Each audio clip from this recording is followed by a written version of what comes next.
Lorsque la semence tombe dans la bonne terre, la bonne terre, c'est là où tu reçois Christ comme Seigneur et Sauveur dans ta vie, et tu mets cette parole en pratique, et la semence va produire le fruit. Alors la Bible dit, je suis le sceptre, et vous, vous êtes les sarments. Amen. Alléluia. Ah, je n'ai jamais vu un sarment qui s'est attaché au sceptre sans produire le fruit. Amen. La Bible dit, si le sarment ne produira pas le fruit, il sera coupé. Il sera coupé. Eh bien, mais attache-toi à Jésus. C'est Jésus qui est notre sceptre. Ce matin, j'aimerais dire à quelqu'un, attache-toi à Jésus. Les apôtres s'étaient attachés à Jésus. Ils s'étaient attachés à leur maître. Malgré tout ce qui arrivait. Parce que malgré les conséquences de la vie, ils étaient là. Ils étaient là. Ils étaient là. Parce que pour eux, ils savaient que cet homme, c'est lui qu'on trouve la vie éternelle. Alléluia. C'est Jésus qui est le vrai sceptre. C'est Jésus qui est le vrai sceptre. Je voudrais juste t'expliquer quelque chose. Peut-être que tu ne comprends pas que le sceptre c'est quoi. Lorsque le sceptre est attaché aux racines, et ça produira aussi le fruit. Et le sceptre est attaché au sarment, poussera au sarment de produire le fruit. Et notre sceptre, c'est le Seigneur Jésus-Christ. Toi qui es le sarment, si tu es attaché à Jésus, tu finiras à produire le fruit. Alléluia. Lorsque nous voyons un arbre a trois parties. Il y a les racines, il y a la tige, il y a les étapes. Alléluia. Mais pour qu'un arbre puisse produire le fruit, qu'est-ce qu'il faut? Il faut la sève. Amen. La sève vient du racine. Ça monte du racine. Et le racine aussi donne aussi au sceptre. Donne aussi à la tige. Alléluia. Et la tige qui est comme le sceptre donne au sarment. Et aujourd'hui, bien-aimé, Jésus a dit, il est avantageux que je m'en aille. Et je vous enverrai le Saint-Esprit. Alléluia. Le Saint-Esprit est comme la sève qui vient du Dieu le Père. Et notre Seigneur Jésus, lorsqu'il nous donne cela, nous produirons le fruit.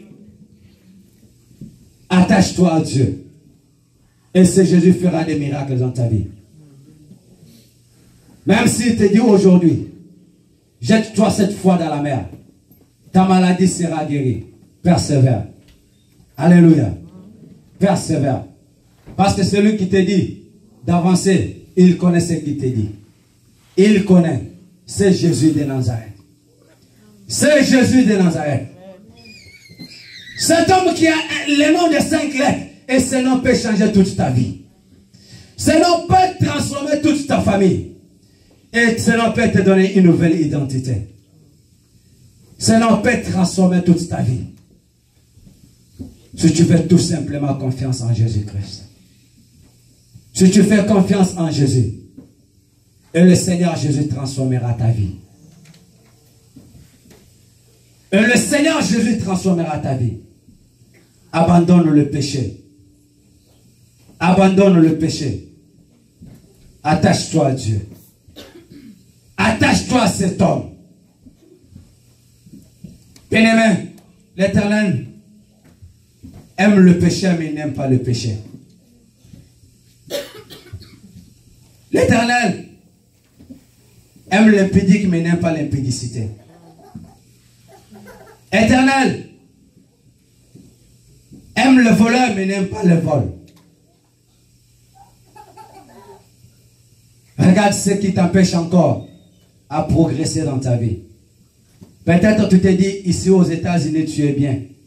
Bien-aimé, laisse-moi te dire ce matin, tu n'es pas bien. Pour être bien dans la vie, sers le Seigneur. Pour être bien dans la vie, sois reconnaissant au bienfait de l'Éternel. Pour être bien dans la vie, sois celui qui reconnaît la bonté de l'Éternel dans ta vie. Mais si tu ne reconnais pas la bonté de l'Éternel dans ta vie sera effacée. Car la parole de Dieu, c'est une lumière. Car la parole de Dieu, c'est une vie qui nous communique. Car Jésus a dit, Père, la gloire que tu m'as donnée, je leur ai donnée. Il a accepté de te donner cette gloire que le Père lui avait donnée. Et ce matin, je dis à quelqu'un, toi qui as pris la décision de servir le Seigneur, si tu n'as jamais crié à Dieu, bien-aimé, ce matin, j'aimerais te dire, n'aie pas honte, crie à Jésus-Christ. Accepte le Seigneur comme le Seigneur est sauveur dans ta vie. Des fois, on se dit souvent, ah oui, je sers le Seigneur. Oui, je connais le Seigneur. Alléluia. Mais en réalité, on vient à l'église, mais on ne connaît pas le Seigneur. Alléluia. Accepte le Seigneur dans ta vie. Jésus a dit, je me tiens à la porte et je frappe. Je frappe.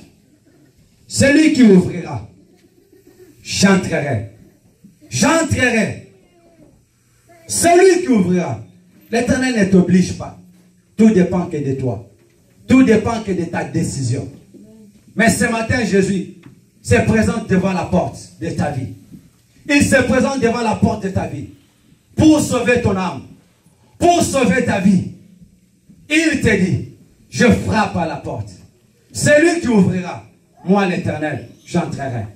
Alléluia. Il entrera. Il mangera avec toi. Il soupera avec toi. Tu te réjouiras avec l'Éternel. À condition que tu acceptes Christ d'entrer dans ta vie. Mais si tu n'acceptes pas Christ bien-aimé, tu ne te réjouiras jamais.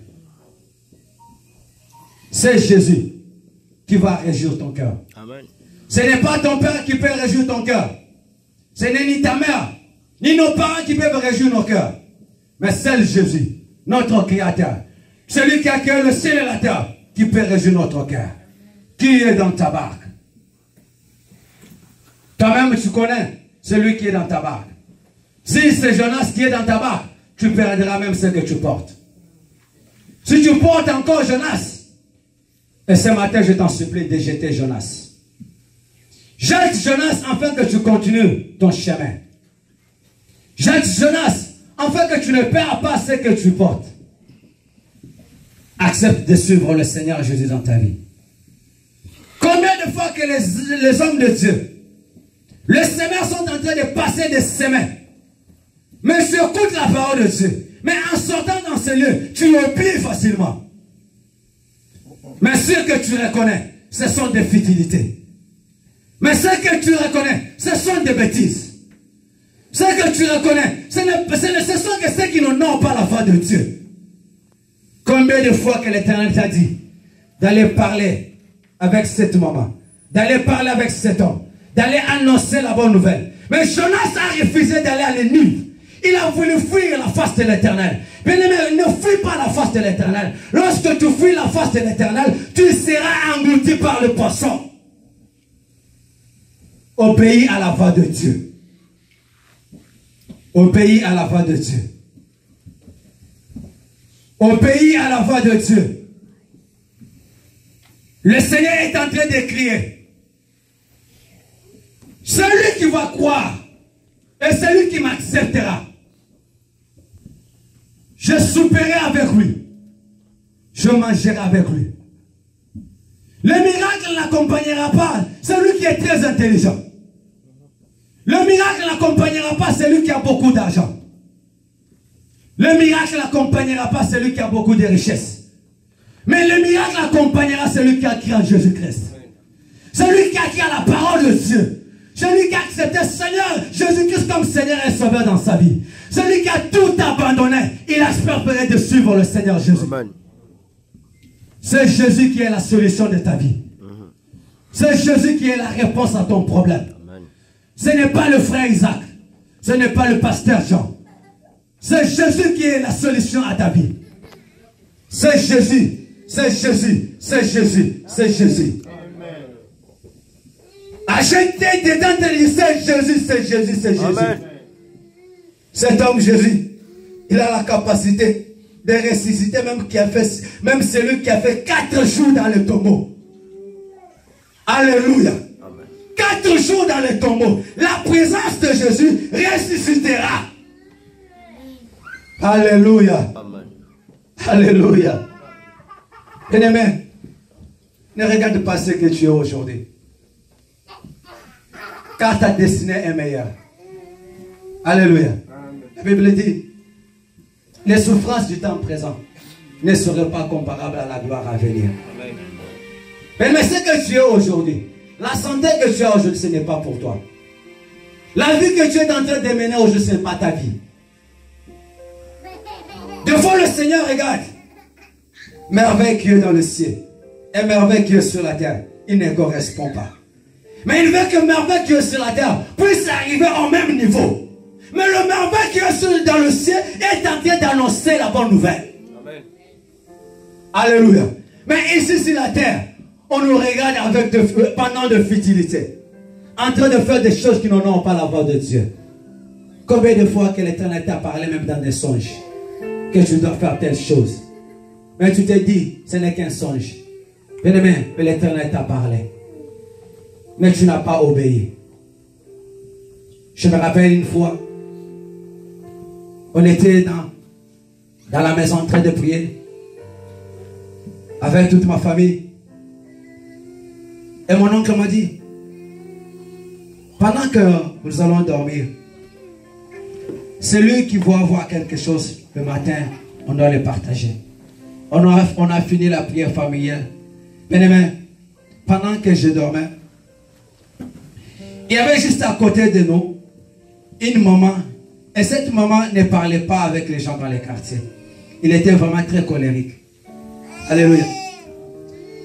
Et tout le monde avait peur de cette maman. Mais bien aimé, pendant que je dormais, le Seigneur m'a montré comment cette maman souffrait. Je vis sa ventre de pousser encore devant. C'est comme si une femme qui était enceinte, mais elle n'était pas enceinte. C'était une vieille maman. Et ses bras ici devenaient très longs. L'Éternel m'a fait voir cela. Bien aimé, le matin, je me suis réveillé. Je parlais à la famille. Et après un mois, parce que moi je ne restais pas avec la famille, je venais souvent. Et j'ai vu cette maman, la même façon que j'avais vu. Et cette maman marchait avec la chaise, et prenait une chaise, marchait avec comme ça. Je me suis posé la question, Seigneur, j'avais vu cette maman en train de marcher comme ça. J'ai eu peur à moi-même pour aller parler à cette maman, regarde ce que j'avais vu. Et bien aimé, après, 3 jours après, vers 5 h du matin, cette maman était morte. J'étais dans la chambre lorsque j'écoutais la famille en train de pleurer. J'ai commencé à pleurer dans la chambre. J'ai commencé à pleurer. J'ai dit à Dieu, Seigneur, pardonne-moi.